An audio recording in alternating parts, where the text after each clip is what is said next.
Bonjour à tous et bienvenue sur Frozen Warriors TV, la chaîne qui parle de santé et de longévité. Alors on enchaîne avec la vidéo de la semaine type pour notre système qui va nous permettre de mettre en place des bonnes habitudes. Donc comme je l'ai dit, on va agir sur plusieurs axes. Ici, je vais vous parler des axes qu'on peut développer avec l'hormèse. Donc bien sûr, il y a l'exercice qui va être le socle.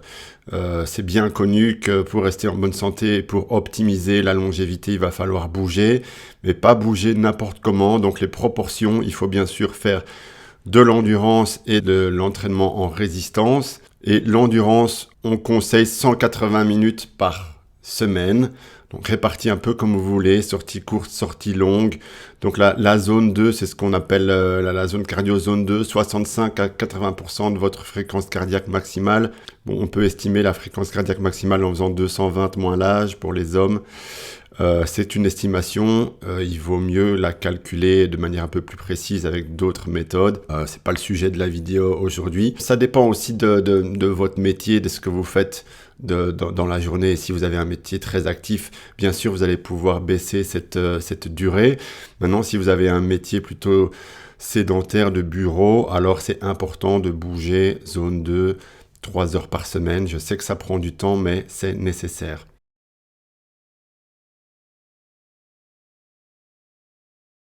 Alors bien sûr, ne pas négliger l'entraînement de résistance 2 à 4 fois par semaine. Là aussi, 4 fois, ça peut sembler beaucoup, mais pour ceux qui ont des objectifs plutôt orientés force, c'est nécessaire. Pour ceux qui veulent plutôt maintenir du maintien, de tonus, de renforcement, avec 2 sessions, ça peut suffire.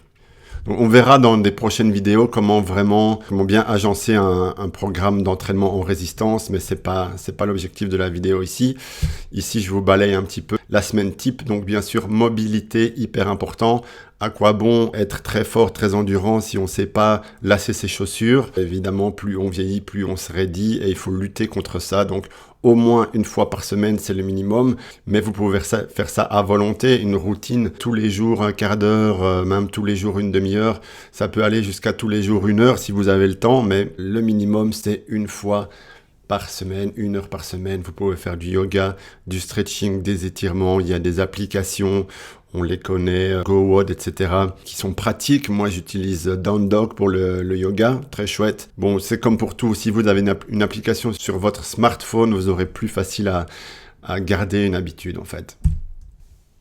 Alors, le travail de respiration, bien sûr, ça me tient à cœur, vu que je suis formateur Oxygen Advantage et que je donne des workshops sur la méthode Wim Hof. Donc, vous pouvez faire du travail de respiration au moins une fois par semaine. Ça peut aller plus si c'est vraiment votre truc, mais une fois par semaine, c'est bien.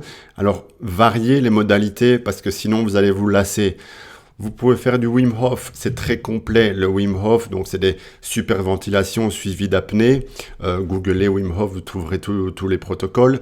Ça va à la fois améliorer votre biochimie, tolérance au CO2, tolérance à l'hypoxie, et ça va aussi développer votre capacité ventilatoire, peut-être votre volume musculaire, votre volume pulmonaire, pardon.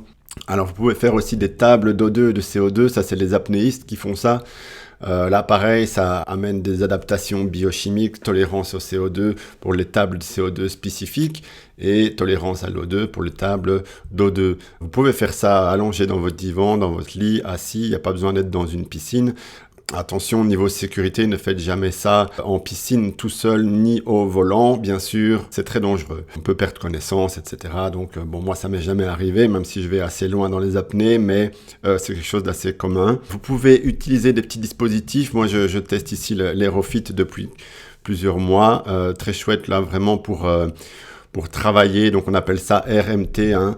Respiratory Muscle Training. On sait que la force des muscles respiratoires est un facteur limitant de la performance. Donc, si vous voulez entraîner de manière spécifique, vous pouvez aller plus loin dans votre sport, être moins vite fatigué, avoir l'énergie pour les jambes, etc.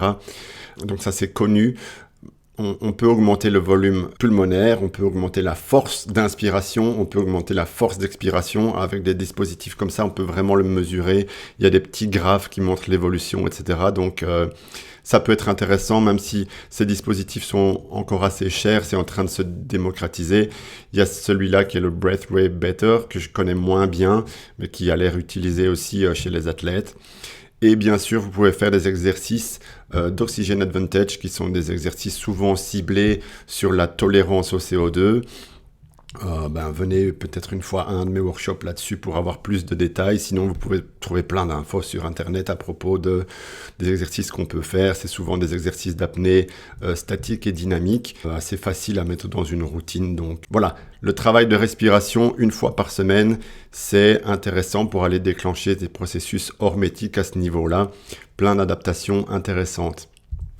Ensuite, bien sûr, exposition au froid. Donc, on peut faire des douches froides à la maison, on doit faire des douches froides à la maison, on n'a pas besoin d'équipement, ça prend pas de temps, ça prend pas d'argent, juste de la volonté, de la discipline, comprendre le pourquoi. Et si vous avez les infrastructures nécessaires, c'est idéal de prendre au moins un bain froid par semaine. Alors vous pouvez aller dans les termes, venez à CrossFit H5, on a un bain froid qui est en permanence là à disposition. Maintenant vous pouvez installer des dispositifs chez vous en hiver, simplement une cuve d'eau, une baignoire, un bac rempli d'eau pendant 3-4 mois dehors, pendant les mois où il fait froid, ça peut faire le boulot. Vous pouvez avoir accès à une piscine qui est froide en hiver ou même en milieu naturel. Il y a plein de solutions, mais voilà, ça c'est l'optimum que je recommande. Donc pour le bain froid, j'aime bien 2 à 3 minutes à 3 degrés. Bien sûr, si vous avez de l'eau un peu plus chaude, vous allongez la durée. Si c'est 10 minutes à 10 degrés, c'est bien aussi. Voilà, testez un petit peu. Bien sûr, exposition au chaud, très intéressant aussi, plein d'adaptations. Beaucoup d'articles dans la littérature qui vantent les mérites de l'exposition au chaud. Avec beaucoup de recul, on sait maintenant que ça a des effets très bénéfiques sur la santé. Et au plus on en fait, au plus les effets sont là. Donc la santé, c'est tout question de statistiques et probabilités. Donc ici, si on fait du sauna plusieurs fois par semaine, on augmente les probabilités de rester en bonne santé longtemps. Donc faites-le au moins une fois par semaine, 15 à 20 minutes. Pareil, il y a un sauna CrossFit H5 à Wavre. Allez dans les termes, installez un sauna chez vous, allez chez des amis qui ont un sauna. Sinon, faites des bains chauds une fois de temps en temps si vous n'avez pas accès. Ça a déjà des effets quand même intéressants. Alors, dernier point, c'est le jeûne.